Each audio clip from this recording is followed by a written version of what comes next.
Ерте кезде бір хан шеру тартып келе жатып, сусыз, шөлейт далаға кезігеді.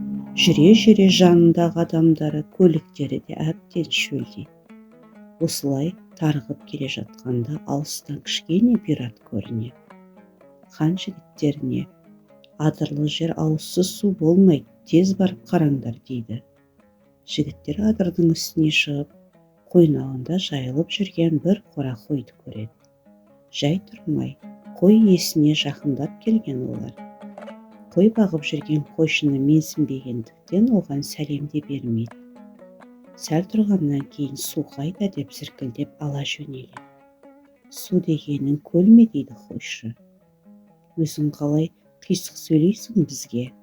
Қанға ішетін ауыз су керек дейді өкіреңдеген шабармандары. Қан ішеді екен деп қасқайып ағып жатқан бұлақ көргенім жоқ дейді қойшы. Шабармандар одан әрі ызаланып күш көрсетпек болады. Мен де сендердей адаммын, қара жерден бұлақ ағызар, су иесі Сүлеймен емеспін деп қойшы шабармандардың аузын аштырмайды. Дымы құрыған жігіттер хан алдына: жүр, сенімен сонда сөйлесеміз дейді. Мен сендерді ерігіп жүрген жоқпын, алдымдағы малды тастап ешқайда бармаймын деп қойшы сазарып отырып алады. Шабармандары ханға айтып келеді: қойшы бір кесір адам екен, бір жақсы сөз ести алмадық, сосын өз әміріңізді тыңдауға келдік дейді. Хан шабармандарын тыңдап болған соң оны ұрмай соқпай осында алып келіңдер деп 3 жігітті жібереді. Хан әмірі 2 болмайды. Жігіттер қойшыны еріксіз алып келеді. Шақырғанда неге келмейсің? Судың жөнін неге айтпайсың? Алыңдар мынаның басын деп жендеттеріне хан әмір етеді. Жендеттері қылыштарын көтере бергенде қойшы басын төмен иіп: дат тақсыр дейді. Датың болса айт деп хан жендеттерін тоқтатып қойшыға сөз береді. Мен сізге бір шөже торғай мен сұңқардың хикаясын айтайын деп қойшы сөз бастайды. Ерте кезде бір сұңқар ашығып жем таба алмай өзен бойын өрлеп келе жатса, алдынан бір шөже торғай ұша жөнеліпті. Сұңқардың көзіне қан толып торғайды бүріп алып, енді жеуге айналғанда, торғай: сұңқар мырза, бір ауыз арыз тыңдаңыз, соны айтып болған соң жей беріңіз депті. Шөже торғаймын, қорбиған жүнім болмаса, сіздің бөтекеңізге жұғым болар етім де жоқ.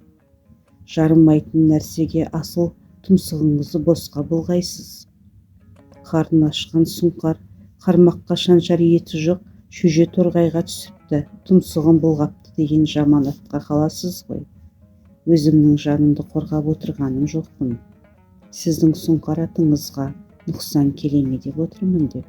Шөже торғай осыны айтып жей беріңіз дегендей, көзін жұмып, қанатын жайып алдына жата кетіпті. Сұңқар ойланып шөже торғайды қоя беріпті. Мен алдымдағы аз ғана қойды бағып жүрген қойшымын. Е атым жоқ, е атағым жоқ. Менің басымды алғаныңызды ешкім елей де қоймас. Сондай үлкен жауды жеңіпті деп сіздің батырлығыңызды кім дәріптейді? Қайта қолындағы қаруы жоқ, қасында қорғаушысы жоқ бейшара қойшыны өлтіріпті деп күлмей ме? Жауына әлі келмеген соң кегін қол астындағы қойшыдан алыпты деп тірідей өлтірмей ме сізді? Әміріңізге құлдық алам десеңіз міне басым деп қойшы ханның алдына тізерлеп отыра кетіпті. Сонда хан: япыр-ау, сөз тапқанға қолқа жоқ. Басың азат, бірақ бізге судың жөнін айт депті.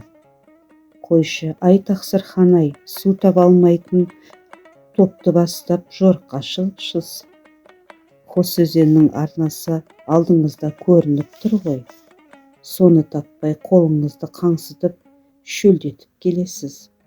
Келешекте қалай жол тауып қол бастайсыз деген екен. Осыны айтып қойшы өгізін бір тебініп қойына кетіпті. Еңсесі түскен хан қойшыдан жеңіліп орнында отырып қалды.